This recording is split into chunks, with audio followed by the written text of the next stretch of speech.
नमस्कार, जय हिंद साथियों। स्वागत है आप सभी का यूट्यूब चैनल अभिषेक जीएस एकेडमी में। साथियों, हम आशा करते हैं कि आप सभी लोग बहुत अच्छे होंगे।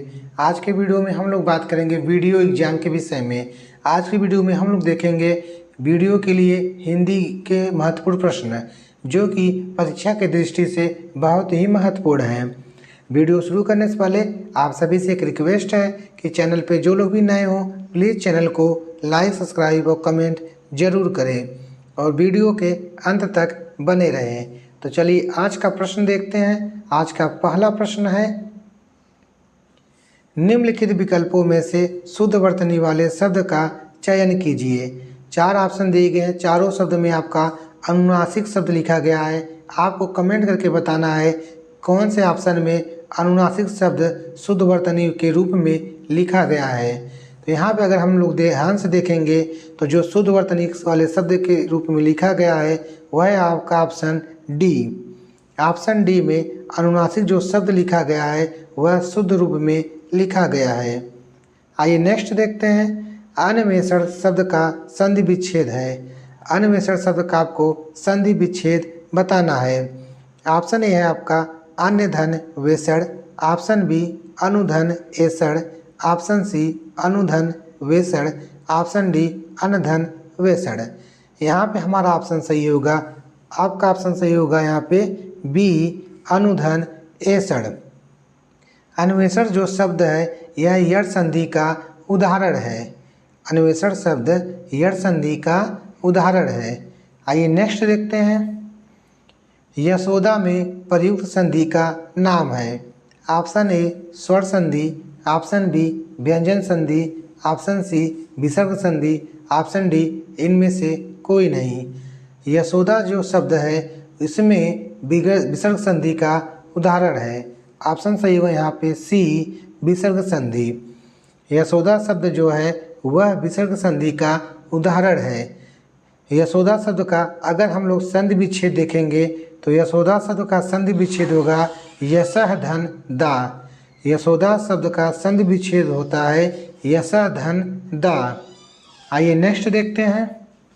मृगनयन में समास है। मृगनयन शब्द में कौन सा समास है? ऑप्शन ए आपका अव्ययी भाव समास, ऑप्शन बी कर्मधारय समास, ऑप्शन सी तत्पुरुष समास, ऑप्शन डी द्वंद्व समास।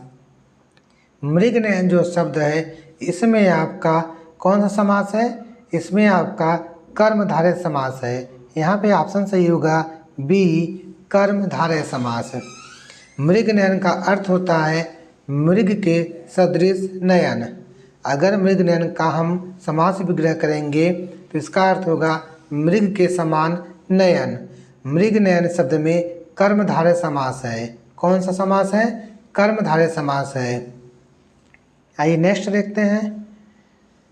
जिसमें कोई पद प्रधान नहीं होता तथा अन्य अर्थ प्रधान होता है वहाँ होता है, वहाँ कौन सा समास होता है? ऑप्शन ए आपका है कर्मधारय समास, ऑप्शन बी अव्ययी भाव समास, ऑप्शन सी तत्पुरुष समास, ऑप्शन डी बहुब्रीहि समास। जिसमें कोई पद प्रधान नहीं होता तथा अन्य पद प्रधान होता है अर्थात तीसरे पद की प्रधानता होती है वहाँ पे बहुब्रीहि समास होता है। यहाँ पे ऑप्शन सही होगा डी। कौन सा ऑप्शन सही होगा? ऑप्शन सही होगा डी। जिसमें कोई पद प्रधान नहीं होता तथा अन्य अर्थ प्रधान होता है। जिसमें कोई पद प्रधान नहीं होता तथा अन्य अर्थ प्रधान होता है वहाँ पे बहुब्रीहि समास होता है। ऑप्शन सही होगा यहाँ पे डी। नेक्स्ट है, पीताम्बर शब्द में निम्नलिखित में से कौन सा समास है? ऑप्शन ए तत्पुरुष समास, ऑप्शन बी द्विगु समास, ऑप्शन सी कर्मधारय समास, ऑप्शन डी बहुब्रीहि समास। यहाँ पे पीताम्बर शब्द में आपका बहुब्रीहि समास है। कौन सा समास? बहुब्रीहि समास है। ऑप्शन सही होगा यहाँ पे डी बहुब्रीहि समास। नेक्स्ट है, मतक के शब्द में कौन सी संधि है? ऑप्शन ए दीर्घ संधि, ऑप्शन बी वृद्धि संधि, ऑप्शन सी गुण संधि, ऑप्शन डी यड़ संधि। अगर मतक शब्द में कौन सी संधि है तो इसमें आपकी वृद्धि संधि है। ऑप्शन सही होगा यहाँ पे बी, वृद्धि संधि। मतक के शब्द में वृद्धि संधि है जिसका संधि विच्छेद होगा मत धन एक। मतक का जो संधि विच्छेद होगा वह होगा मत धन एक। नेक्स्ट है उच्चारण का संधि विच्छेद होगा। ऑप्शन ए उच्च धन आरण, ऑप्शन बी उतः धन चारण, ऑप्शन सी उत धन चारण, ऑप्शन डी उच्च धन चारण। तो यहाँ पे आपका ऑप्शन सही होगा सी, उत धन चारण। ऑप्शन सही होगा सी, उत धन चारण। उच्चारण जो शब्द है वह व्यंजन संधि का उदाहरण है। उच्चारण शब्द व्यंजन संधि का उदाहरण है। आइए नेक्स्ट देखते हैं। मुंबई में गगनचुंबी इमारतें बहुत हैं। रेखांकित शब्द में कौन सा समास समाहित है? ऑप्शन ए तत्पुरुष समास, ऑप्शन बी कर्मधारय समास, ऑप्शन सी द्विगु समास, ऑप्शन डी अव्ययीभाव समास। गगनचुंबी शब्द में कौन सा समास है? तो गगनचुंबी शब्द में तत्पुरुष समास है। ऑप्शन सही होगा यहाँ पे ए, तत्पुरुष समास। गगनचुंबी का अर्थ होता है गगन को चूमने वाला। ऑप्शन सही होगा यहाँ पे ए, तत्पुरुष समास। गगनचुंबी शब्द में तत्पुरुष समास है। नेक्स्ट है जिसमें कोई पद प्रधान नहीं होता तथा अन्य अर्थ प्रधान होता है वहाँ होता है। ऑप्शन ए कर्मधारय समास, ऑप्शन बी अव्ययीभाव समास, ऑप्शन सी तत्पुरुष समास, ऑप्शन डी बहुब्रीहि समास। जिसमें कोई पद प्रधान नहीं होता है तथा अन्य पद प्रधान होता है अर्थात तीसरे पद की प्रधानता होती है वहाँ पे बहुब्रीहि समास होता है। कौन सा समास होता है? बहुब्रीहि समास होता है। ऑप्शन सही होगा यहाँ पे डी, बहुब्रीहि समास। जिसमें कोई पद प्रधान नहीं होता तथा अन्य अर्थ प्रधान होता है वहाँ होता है बहुब्रीहि समास। नेक्स्ट है निर्गुण में कौन सा उपसर्ग है? ऑप्शन ए नी, ऑप्शन बी नित, ऑप्शन सी निर, ऑप्शन डी निग, ऑप्शन ई निद। निर्गुण में कौन सा उपसर्ग है? निर्गुण शब्द में नीर उपसर्ग है। निर्गुण शब्द में नीर उपसर्ग है। ऑप्शन यहाँ पे सही होगा सी, नीर। आइए नेक्स्ट देखते हैं। दो व्यंजन जब एक साथ मिलते हैं तो क्या कहलाते हैं? दो व्यंजन जब एक साथ मिलते हैं तो क्या कहलाते हैं? ऑप्शन ए संयुक्त व्यंजन, ऑप्शन बी अल्प प्राण व्यंजन, ऑप्शन सी अंतस्तः व्यंजन, ऑप्शन डी महाप्राण। जब दो व्यंजन एक साथ मिलते हैं तो संयुक्त व्यंजन कहलाते हैं। जब दो व्यंजन एक साथ मिलते हैं तब उसे संयुक्त व्यंजन कहा जाता है। यहाँ पे ऑप्शन सही होगा आपका ए, संयुक्त व्यंजन। दो व्यंजन जब एक साथ मिलते हैं तो क्या कहलाते हैं? संयुक्त व्यंजन कहलाते हैं। आइए नेक्स्ट है भगानी का शुद्ध रूप निम्नलिखित में से कौन सा है? भगानी का शुद्ध रूप निम्नलिखित में से कौन सा है? ऑप्शन ए भगिनी, ऑप्शन बी भागिन, ऑप्शन सी भगीन, ऑप्शन डी भगिनी। भगानी का जो शुद्ध रूप है वह है आपका कौन सा रूप है? वह है आपका कौन सा है? भगानी का शुद्ध रूप निम्नलिखित में से कौन सा है? कमेंट करके बताइए कौन सा है। भगानी का जो शुद्ध रूप है वह है आपका भगिनी। ऑप्शन सही होगा आपका डी। भगिनी का अर्थ होता है बहिन या बहन होता है। भगिनी का अर्थ होता है बहन या बहिन। नेक्स्ट है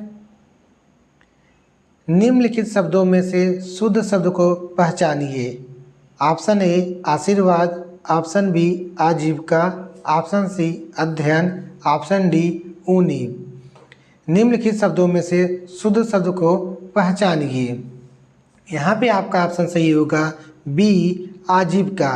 आजीविका जो शब्द लिखा गया है वह शुद्ध रूप में लिखा गया है, जबकि आपका आशीर्वाद, अध्ययन, ऊनी ये तीनों शब्द अशुद्ध रूप में लिखा गया है। नेक्स्ट है महोर्मी का संधि विच्छेद है। ऑप्शन ए महतधन उर्मी, ऑप्शन बी महाधन उर्मी, ऑप्शन सी महाधन उर्मी, ऑप्शन डी महतधन मर्मी। महोर्मी का जो संधि विच्छेद होगा वह महोर्मी का संधि विच्छेद होगा वह क्या होगा? वह होगा आपका महाधन उर्मी। ऑप्शन सही होगा यहाँ पे क्या, कौन सा ऑप्शन सही होगा? ऑप्शन सही होगा यहाँ पे सी महाधन उर्मी। आइए नेक्स्ट देखते हैं, कौन सा व्यंजन संधि नहीं है? कौन सा व्यंजन संधि नहीं है? ऑप्शन ए उद्धरण, ऑप्शन बी तद्वित, ऑप्शन सी वाक्जाल, ऑप्शन डी रसायन। कौन सा व्यंजन संधि नहीं है? रसायन जो शब्द है, रसायन शब्द जो है वह दीर्घ स्वर संधि का उदाहरण है। यहाँ पे ऑप्शन सही होगा डी। रसायन जो शब्द है वह दीर्घ स्वर संधि का उदाहरण है, जबकि आपका उद्धरण, तद्वित और वाक्जाल यह आपका व्यंजन संधि का उदाहरण है। ऑप्शन यहाँ पे सही होगा डी। रसायन शब्द दीर्घ स्वर संधि का उदाहरण है, उद्धरण, तद्वित, वाक्जाल यह आपका व्यंजन संधि का उदाहरण है। आइए नेक्स्ट देखते हैं, गौशाला में कौन सा समास है? ऑप्शन ए तत्पुरुष समास, ऑप्शन बी द्वंद्व समास, ऑप्शन सी बहुब्रीहि समास, ऑप्शन डी द्विगु समास। गौशाला शब्द में आपका तत्पुरुष समास है। कौन सा समास है? तत्पुरुष समास है। ऑप्शन सही होगा यहाँ पे ए तत्पुरुष समास। नेक्स्ट है यथोचित का सही संधि विच्छेद है। यथोचित का सही संधि विच्छेद है। ऑप्शन ए यथोधन उचित, ऑप्शन बी यथाधन उधन चित, ऑप्शन सी यथाधन उचित, ऑप्शन डी यथाधन उचित। यथोचित का जो सही संधि विच्छेद है वह क्या है? वह है आपका यथाधन उचित। ऑप्शन सही होगा यहाँ पे सी। ऑप्शन सही होगा सी यथाधन उचित। आइए नेक्स्ट देखते हैं, ऋग्वेद का संधि विच्छेद क्या है? ऋग्वेद का संधि विच्छेद क्या है? ऑप्शन ए ऋक्धन वेद, ऑप्शन बी ऋधन वेद, ऑप्शन सी ऋग्धन वेद, ऑप्शन डी ऋधन गवेद। ऋग्वेद का जो संधि विच्छेद होगा वह है आपका ऋक्धन वेद। ऑप्शन सही होगा यहाँ पे ए ऋग्वेद, ऋक्धन वेद। ऋग्वेद जो शब्द है यह व्यंजन संधि का उदाहरण है। ऋग्वेद शब्द व्यंजन संधि का उदाहरण है। आइए नेक्स्ट देखते हैं, नेत्रहीन किस समास का उदाहरण है? ऑप्शन ए द्वंद्व समास, ऑप्शन बी कर्मधारय समास, ऑप्शन सी बहुब्रीहि समास, ऑप्शन डी तत्पुरुष समास।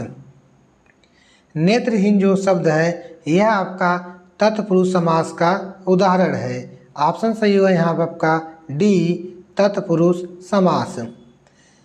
नेत्रहीन शब्द जो है वह आपका तत्पुरुष समास का उदाहरण है। आइए नेक्स्ट देखते हैं, निम्नलिखित में बहुब्रीहि समास किसमें है? निम्नलिखित में बहुब्रीहि समास किसमें है? ऑप्शन ए माता पिता, ऑप्शन बी त्रिलोकी, ऑप्शन सी जलचर, ऑप्शन डी लंबोदर। निम्नलिखित में बहुब्रीहि समास किसमें है? यहाँ पे आपका ऑप्शन सही होगा डी लंबोदर। लंबोदर शब्द में यहाँ पे बहुब्रीहि समास है।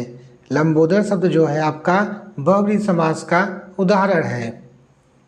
लंबोदर का समास विग्रह अगर हम लोग देखेंगे तो लंबोदर शब्द का समास विग्रह होता है लंबा है उदर जिसका। लंबोदर शब्द का समास विग्रह होगा लंबा है उदर जिसका, अर्थात गणेश। लंबोदर शब्द जो है वह बहुव्रीहि समास है। लंबोदर शब्द बहुव्रीहि समास का उदाहरण है। इसके अलावा हम देखेंगे माता पिता। माता पिता जो शब्द है यह द्वंद्व समास का उदाहरण है। माता पिता शब्द जो है वह द्वंद्व समास का उदाहरण है। त्रिलोकी जो शब्द है यह द्विगु समास का उदाहरण है। जबकि जलचर आपका जो है यह तत्पुरुष समास का उदाहरण है। माता पिता शब्द में द्वंद्व समास है, त्रिलोकी शब्द में द्विगु समास है, जलचर में कौन सा समास है? जलचर में तत्पुरुष समास है। यहाँ पे ऑप्शन सही होगा आपका डी लंबोदर। नेक्स्ट है आगमन में उपसर्ग है। आगमन शब्द में कौन सा उपसर्ग है? आ, ऑप्शन ए आ, ऑप्शन बी अ, ऑप्शन सी आग, ऑप्शन डी मन। आगमन शब्द में जो उपसर्ग है वह है आपका आ। यहाँ पे ऑप्शन सी होगा ए। आगमन शब्द में उपसर्ग है आ। साथियों आज के लिए इतना ही। अगर आप लोगों को वीडियो अच्छी लगे तो प्लीज़ चैनल को लाइक, सब्सक्राइब और कमेंट जरूर करें। जय हिंद, जय भारत।